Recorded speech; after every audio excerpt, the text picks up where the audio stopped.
কই যেতেছ? যাও হচ্ছে ঢাকা।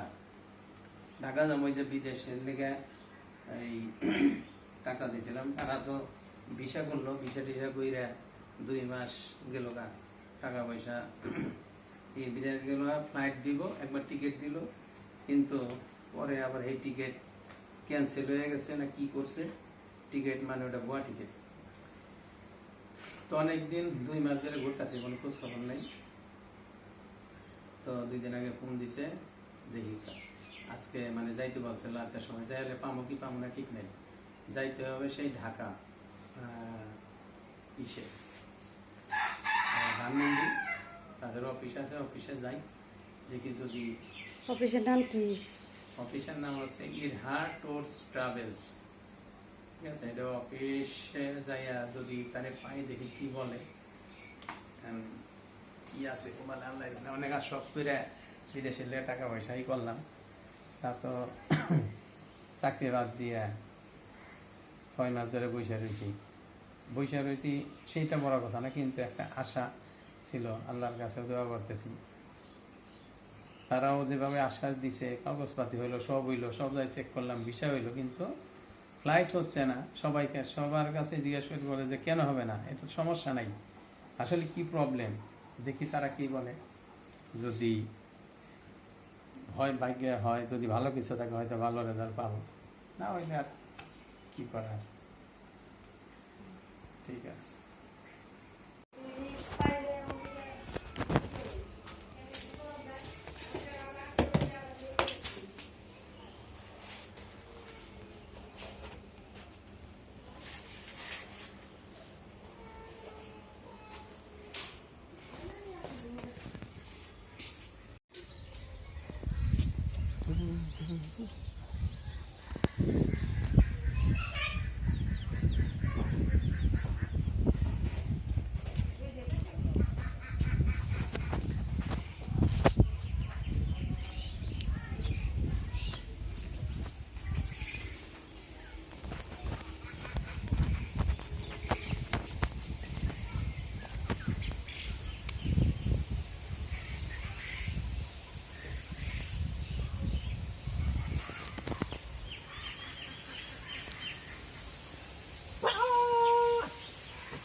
কই গেছিলে? কই গেছে?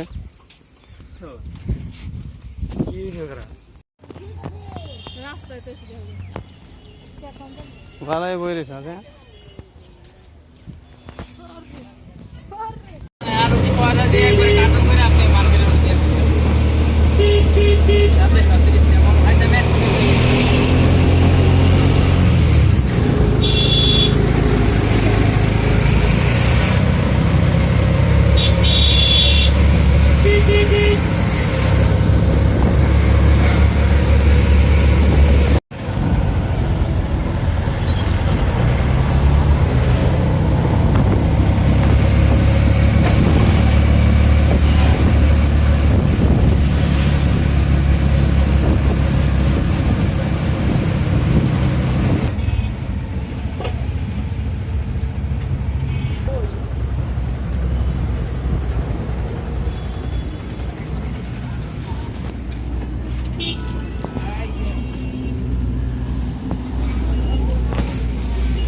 আবার ব্যাংক টাউন,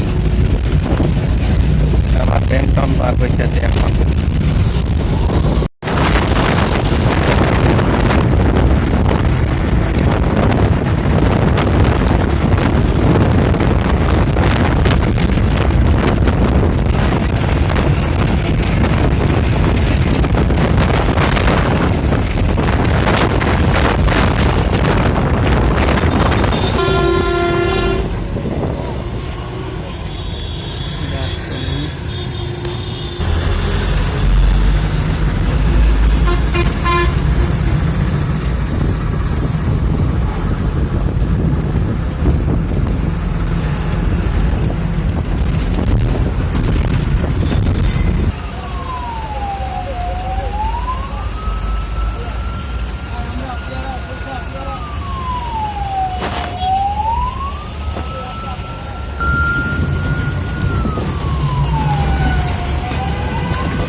এখন আসলাম শ্যামলী শিশু মেলা, শ্যামলী শিশু মেলা। এটা হচ্ছে জাতীয় মানসিক স্বাস্থ্য ইনস্টিটিউট ও হাসপাতাল।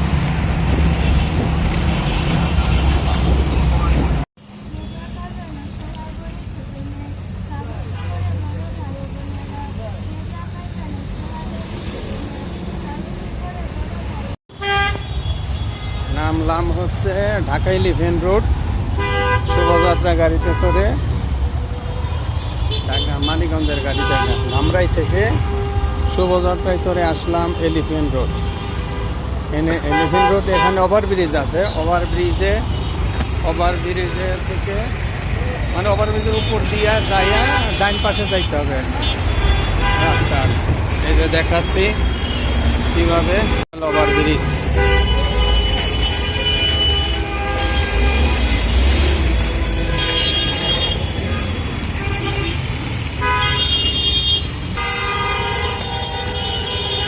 এই যে ওভারব্রিজে উঠলাম, ওইটা এই ডাইন দিকে যাইতে হবে, এইদিকে ডাইন পাশে। ওই যে এলিফ্যান্ট রোড, একটা হাতি এখানে আছে, এই যে হাতি বানায় রাখে, এই জন্য এটা এলিফ্যান্ট রোড। ঠিক আছে,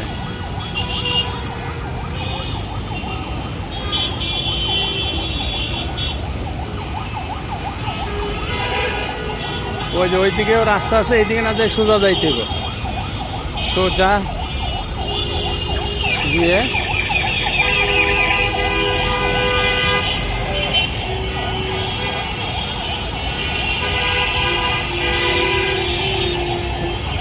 লারিট লেখা আছে, যদি কেউ ঠিকানা না বোঝে লারিট লেখা দেখে এটা দেয়া নাইমা যাইতে হবে। এই যে নাইমা এদিকে ঘুরা সোজা, এই যে এই রাস্তা দিয়ে এইদিকে যাইতে হবে। ওই রে রিক্সার জ্যাম, এদের গাড়ি মানে রিক্সা চলাচলকে ভিতর দিয়ে রাস্তা তো সোজা।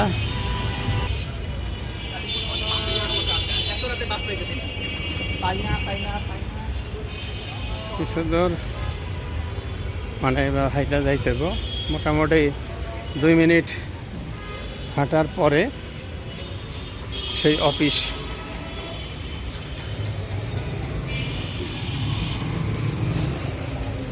এবার যাইয়া রোড পার হয়ে বাম পাশে আবার মানে বাম সাইডে যাবে, গাড়ি দেখা সাবধানে। আর এখানে অনেক প্রচুর রিক্সা চলাচল করে তো, সেকেন্ডে রিক্সা আসে। এই যে বাম পাশে আসলাম, ঠিক আছে। আমি এখন বাম পাশে তো এভাবে যাইতে হবে।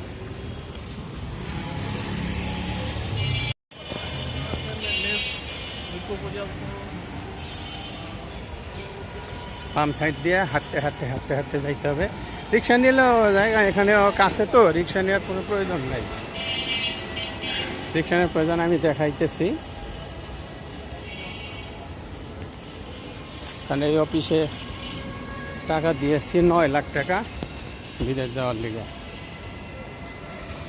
ভিসা সবই হয়েছে, কিন্তু ওরা টিকিটটা দিতে পারতেছে না। দিচ্ছে না আর কি, ঘুরাইতেছে। তো আজকে আসতে বলছে, তাই দেখাইতেছে আর কি যে কোন জায়গায় আসলাম। এখানে আসার পরে যে সামনেই একটা বড় গল্লি আছে, মানে হ্যাঁ এই যে এখানে ঠিকানাটা আছে, এটা দেখলে বোঝা যায়। হাতে আস্তে আস্তে, হ্যাঁ এখানে কি লেখা আছে এটা দেখবে যদি মানে কেউ আসে।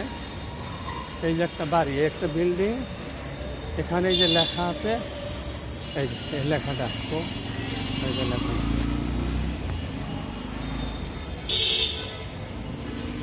ভাইয়া এটা বাম দিকে ঢুকতে হইব। এখন মানে ওই লেখার থেকে বাম দিকে ঢুকলাম।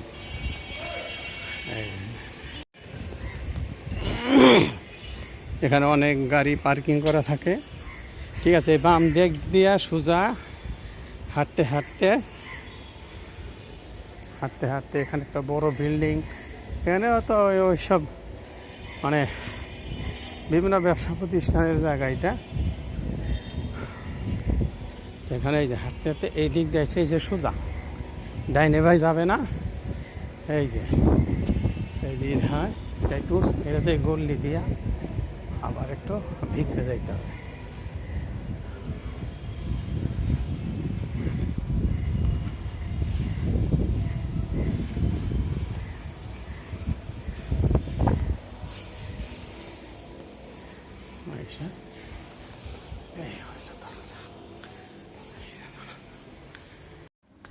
যেমন যখন ওই অফিসে গেলাম আমান সহ, আপনার সাথে কিন্তু কমিটমেন্ট ছিল যে এই দুবাই থেকে আমাদের দুইটা না আমাদের দুইটা স্পেশাল করবেন, কিন্তু সেইটা আপনার করেন নাই।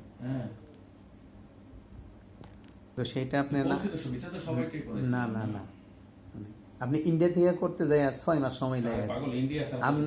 কেন আপনি বলছেন ভিয়েতনাম থেকে অথবা ইন্দোনেশিয়া থেকে? আমরা তো শিডিউল পাইতে হবে, ইন্ডিয়া থেকেই দেয়, আমি করবো রাখি। আমরা চেষ্টা করছি দুবাই থেকে করার জন্য, ভিয়েতনাম থেকে করা হয় না, ইন্ডিয়াই করায়, ঘুরে গেলে ইন্ডিয়াই দেয় শিডিউল। যখন আমরা অনলাইনে অ্যাপ্লাই করে, অনলাইনে অ্যাপ্লাই করলে অপশন থাকে, তো কোথায় অপশন থাকে, কোথায় জমা দিতে হয়, তো ওই ঘুরে ইন্ডিয়া দেখে, নয়াদিল্লি, ওই ঘুরে ঘুরে নয়াদিল্লি দেখে। তারপরে এইটুক যে পাসপোর্টের সমস্যা, তাহলে অবশ্যই আপনি আগেই বুঝছেন। আপনি দুবাই যাওয়ার পরে যে বিষয় টিকিটটা দেখে টাকা আমাকে তো ফ্লাইট দেওয়ার জন্য টাকা নিতে আছে, আপনি তো 2 লাখ টাকা, ওই সময় আমরা 13-14 লাখ টাকা দিই ফ্লাইটের জন্য। ঠিক আছে, টিকিটটাও তো ভুয়া টিকিট ছিল না, টিকিট তো আমার কি করা আছে, বুকিং করে দেওয়া হয়েছে, যে বুকিং করে আমি কিছু বুকিং টিকিট দিলে আমরা টাকা বাকি সব ক্লিয়ার করে দিলাম, আমাকে ফ্লাইটটা করাই দিলে, আমরা সেই হিসাবে দিছি। আজকে যদি বললাম যে নতুন ব্যবসা তাহলে করি না, অনেক বছর ধরে ব্যবসা করার পর আজকে এই ধোকাটা খাইছি। আমি তো চাই সমাধান করতে, আর তো কিছু নাই, আসলে তার আমার কিছু করার থাকে না, ঝগড়া করতাম না, দাঁড়িয়ে করতাম। এক একজনের এক এক ব্যথা। আমি চাকরি বাদ দিছি, এটা কোনো সাবজেক্ট না, আবার এখন হয়ে গেছে সাবজেক্ট। একটা মাস সবাই কাতারে যান, সমস্যা কাতারে যান, ওখান থেকে সার্ভে করে দিব কাতার থেকে। কাতারতে আমিও ফাঁকে ফাঁকে যাই, ঠিক আছে, আর এখন যাইতেছে, সব মিলিয়ে থাকবো, ওখানে যাবে, এই যে রবিউল যাবে, আরো কিছু যাইতেছে, এগুলো সব কিন্তু আমি শুধু বললাম আপনি 2 জন বাদে সব কিন্তু অলরেডি কাতারের জন্য ফাইল রেডি করে অলরেডি কাতারে পাঠিয়ে দিচ্ছি ফাইল। এগুলো পার্ট বাই পার্ট দিতে দিব, পার্ট বাই পার্ট কাতার পাঠিয়ে দেবো, একদম 1 মাসের মধ্যে ইনশাআল্লাহ সব ক্লিয়ার করবো। কাতার যাওয়ার পরে কেউ কোনো কাজ জানলে, যে কাজ জানে কাজ করলো, কাজের পাশাপাশি তার বাকি প্রসেসটা আমরা করলাম ওখান থেকে। কাতারে দিলে কি বিষয় করবেন? কি কাজ? আমি কাজ তো ফ্রি বিষয় করতে চাই, কারণ আমরা তো কারো কাজের বিষয় দিয়ে করবো না, কারণ আমরা তো লোক তোমার থেকে রাখবো না, সামনে যাবে সবাই, কারো কোম্পানির বিষয় নিয়ে না, তাহলে কোম্পানি ছাড়বে না, তো লোক এরকম সব ফ্রি বিষয় করতেছে। কিন্তু আপনি 1 বছর রাখাও পাইতেছেন, যে কোনো কাজও করতে পারবেন, যে কোনো এমনি কাজ করা যায়। বেতন কেমন হবে? যারা কাজ জানা লোক, আর 70-80 হাজার টাকা কামাইতে পারে, কাজ জানা লোক। আপনি কাজ না নর্মালি ধরেন 1,1200 40-45 হাজার টাকা। আপনি তো টেইলারি কাজ জানেন, লেট না কি জানেন, করতে থাকবো কাজ, সমস্যা। আমি তো গেলে ওখানে গার্মেন্টসে সুপারভাইজার, ইনচার্জ, ম্যানেজার যে কোনো লাগে করতে পারবো। কাতারে তো লাগাই দেই, তাও আমি কাজ কাজ করি, অনেক আছে, সব দেশে আছে এগুলো, মানে মিডল ইস্টে সব দেশে আছে, কিন্তু বাঙালির দোকান ছোট ছোট দোকান করে আছে, টেলারের দোকান। মানে বাতে মরতেন না তো তোমার কামে ছোট ছোট কাজ জানেন।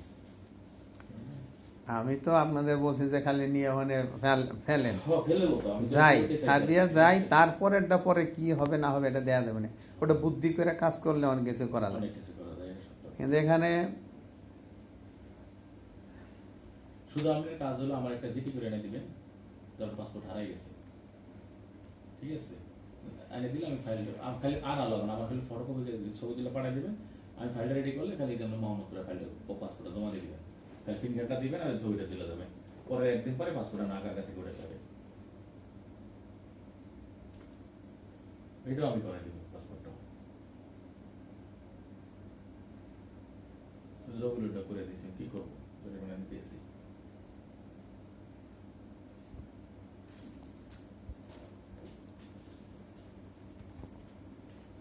তাই ওই লোক কই, ওই লোকের তো খোঁজ নাই। রাত দিন এক করে বেঁধেছি জানেন।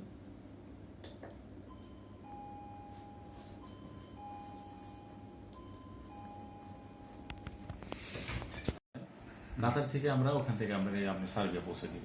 হ্যাঁ, এটা টাইম কত দিন? কাতারে যাওয়ার জন্য 1 মাস টাইম দেওয়া লাগবে, এখান থেকে ভিসা প্রসেস করলে 1 মাস লাগবে পাসপোর্ট জমা দেওয়ার পরে। 1 মাসের মধ্যে আপনার হবে? মধ্যে কাতার হয়ে যাবে ইনশাআল্লাহ। ভিসা হয়তো 15-16 দিন লাগে আর কি। 1 মাসের জায়গায় ধরেন আপনি 1.5 মাস লাগলো, তারপরে যদি দেরি হয়? দেরি হবে না, তারপর দেরি হলে আমার সাথে আপনার যে লেনদেন হয়েছে আপনি আমার কাছ থেকে বুঝে নিয়ে যাবেন। আপনাদের স্বীকারোক্তি দরকার, আমি স্বীকারোক্তি দিয়ে দিলাম। এই স্বীকারোক্তিতে আপনার যেমন সার্বিয়ার সময় ছিল টাকা তাহলে এটা যদি না যায়, না হয় আমার সাথে না হয়, তাহলে আপনার টাকা আপনাকে আমি যা নিছি ব্যাক করতে হবে আমার, সেটা কিছু করার তো নাই, আমার তো আর কি করার আছে। কাতার থেকে ওখানে যাওয়া যাবে আপনি 100% শিওর? পাওয়া যাবে, 100%। এই যে লোকগুলো যাবে তো সব তো সেই উদ্দেশ্যে যাইতেছে, এবং সেই উদ্দেশ্যে আমরা প্রসেস করছি তো ওখান থেকে। কারো যেন ওখান থেকে বুলগেরিয়া ফাইল দিয়ে দিছে অলরেডি জমা। কারণ আমি আপনি করার পরে আমার ছোট ভাইরে নিয়ে আইতে চাইছিলাম, ও কইছে তুমি যাও। ওই যে লম্বা করে যে আসছিল জি, জি। আপনার অফিসে, ফর্সা করে একজন, কালো করে একজন। কালো করে ও তো অস্ট্রেলিয়া চলে গেছে, আর ফর্সা করে যে ও আমার ছোট ভাই, ওরে বললাম, ও বললো যে তুমি যাই শোনো আগে, জি, জি। শুই না কি কয় আসলে, কি তারা কি ডিসিশন দেয়, বিষয়টা কি, এটাকে যাই না, তারপরে দরকারে আমরা যাই কথা বলবো নি। এখন ও বলবেই এক কথা যে আগেও কমিটমেন্ট ছিল, যদি কোনো প্রকারে না হয় তাহলে টাকা নগদ ফেরত দিয়ে দিবে। ঠিক আছে, আমি ও আমার ফেরত দিয়ে দেব। ও এই কথাই বলবে। আমিও তো বলতেছি, আমি একটা কাজে ব্যর্থ হই, তাহলে আমার সর্বোচ্চ শাস্তি হতে পারে টাকাটা ব্যাক করা। এছাড়া তো আমি অন্য কোনো শাস্তি দিলে আর যা দিয়ে নিতে হবে শাস্তি, এছাড়া তো কোনো শাস্তি নেওয়ার কোনো সুযোগ নেই। ঠিক আছে, সেক্ষেত্রে সমস্যা না, আমি আপনার টাকা ব্যাক করবো যদি আমি কাজ করতে না পারি। মানে এমন অবস্থা হয়েছে ভাই, কি হয়েছে তোমার? বুঝছেন, মানে বর্ষা মাইরা হালান ভাই এনে, তাই ভালো হইব না, কথা বুঝেন নাই। অহন ভাই একটা আমাকে ব্যবস্থা করেন ভাই। ব্যবস্থা মঙ্গলবার সাথে আলাপি করলাম, ব্যবস্থা কি করতে চাইতে আছে, কি করবো আমরা। না ভাই, অহন যদি কোন কি কইতে চাইতে আছি বা কি করবো, তো ভাই বেজার, কথা বুঝেন নাই। এখন যে ব্যবস্থা ছিল ওই ব্যবস্থা তো আমরা ঠেকে গেছি, এই কারণে না এত কিছু কথা বলা লাগে, নাহলে কখন সমাধান করবো। বলেন, ও তো আর জানে না, ওরে পুরো বিস্তারিত আপনি বলেন। আমি বিস্তারিত আমরা এখন যে লোকগুলো আছে সবাই আমরা কাতার ফ্লাইট করাইতে চাইতেছি। ঠিক আছে, কাতার থেকে এলো সার্বিয়া, সার্বিয়া যেখানে যার যাবে আর কি, ওটাও আমরাই করে দেবো সব, যার সাথে যে কমিটমেন্ট আছে ওইটা করবো আর কি। এরপর সে তখন যাওয়ার পর সে অন্য কোথাও যাইতে চায় যে আমি কাতার না, আমার সার্বিয়া না, যারা বড় কোনো দেশে যাও, যে যাইতে তার সাথে, যে যাবে না শেষ। ঠিক আছে, এটা আমরা এখন করতে চাইছি।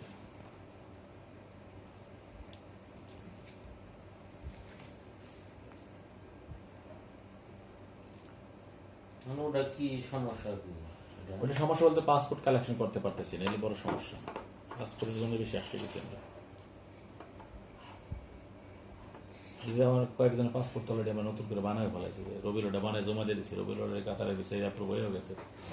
রবিউল তো আমাদের গ্রুপে ছিল না। আপনাদের গ্রুপ ছিল না, কিন্তু ওর পাসপোর্ট তো ওই হ্যাঁ, রবিউল তো ওটা ওই যে আমার করতে পারে না, এই জন্য আপনি বুদ্ধি দেওয়ারে ই করছেন। ও আমার বলছে, যোগাযোগ করছে, পাসপোর্ট যখন করছে তখন বলছে যে পাসপোর্ট নিতে আইছে, নিয়ে গেছে। জমা দিয়ে গেছে। অলরেডি জমা যেদিন দিয়েছেন ওই দিনের রাত্রে এই পাসপোর্টে কপি পড়াই দিয়ে পরের দিনে অলরেডি ভিসা সাবমিশন করাই দিচ্ছেন। অলরেডি তো 5-7 দিন হয়ে গেছে মনে হয়, আগামী সপ্তাহ মধ্যে ভিসা হয়ে পড়বে ইনশাল্লাহ। ভাই ওটা ওখানে আমার কাছে ওই সময় তো নাই ভাই, আমার কাছে একদিনই তো মনে করেন যে এইটু সময় তো সোহেল ভাই দিতে হবে। ধরেন আপনি কোনো কারণে আপনি যাইতে পারলেন না বা গেলেন না, যে আপনি টাকাও নেন, মনে করেন আমার থেকে নেন বা আমার কাছ থেকে নেন, তার জন্য তো একটু সময় দেওয়া লাগবে। সাথে সাথে তো আপনি কেউ টাকা দিবে না। আর আমি যদি মনে করেন কোনো না কোনো কামে ম্যানেজ করে আমরা দিই, আমার বেতন টাকা নিতে পারলে আমি তো সময় লাগবে। না ভাই ওটা কি ভাইয়া? ওটা আমার পক্ষে আমি নিলে হয়তো একটু 10 দিন 15 দিন বা 1 মাস টাইম নিয়ে আমরা বিদায় করে দিলাম যে আমার সাথে আমার যা লেনদেন হয়েছে। কিন্তু আমার হাতে যা দিয়েছেন এটা তো লেনদেনের দায়িত্ব নিব না আমি কোনোদিনই, না, সম্ভব ওটার না। দায়িত্ব আপনি নিতে হবে না ভাই, ওটা আমার আমার ওটা দরকার নাই ওটা।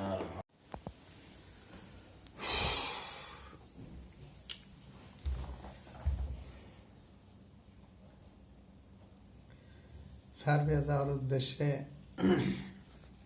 এই অফিসে টাকা জমা দিয়েছিলাম, 9 লাখ টাকা দেওয়া হয়েছে, 9 লাখ। কিন্তু তারা এখন বলতেছে যে ওই ভিসা সব হয়েছিল, পাসপোর্ট সহ, পাসপোর্ট এই যার কাছে দিছে সে পাসপোর্ট নিয়ে কোথায় চলে গেছে সে যোগাযোগ করে না। ওই অফিসটা ছিল দুবাই। এখন অনেক আশা নিয়ে এখানে টাকা জমা দিছিলাম যে যাই একটু ইউরোপে যাব, কিন্তু সেটা ভাগ্যে হলো না। জানি না হবে কিনা, ওই লোকের কোনো খোঁজ খবরই নাই। এখন এই অফিসের এরা ধরা খেয়ে গেছে, তো সাথে আমরাও ধরা খেয়ে গেলাম। হইল না, জানি না করতে পারবে কি পারবে না, আল্লাহ জানে।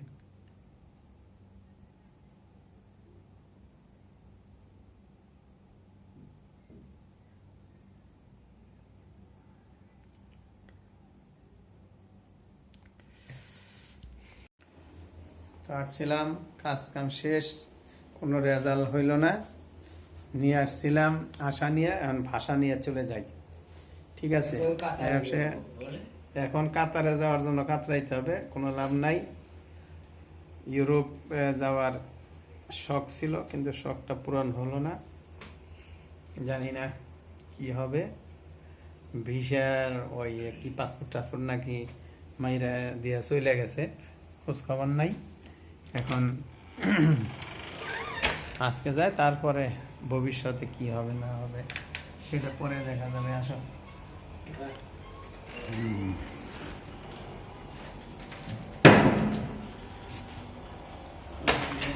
জুতা পাই দিই, টমেটো আইডিয়া।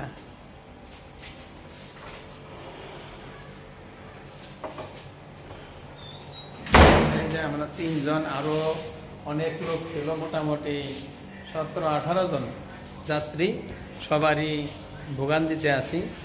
এখন ওনারা সময় নিচ্ছে, কবে পাসপোর্ট আনতে পারবো সেটা ঠিক নাই। ঠিক আছে, তো চলে যাই, উপায় নেই।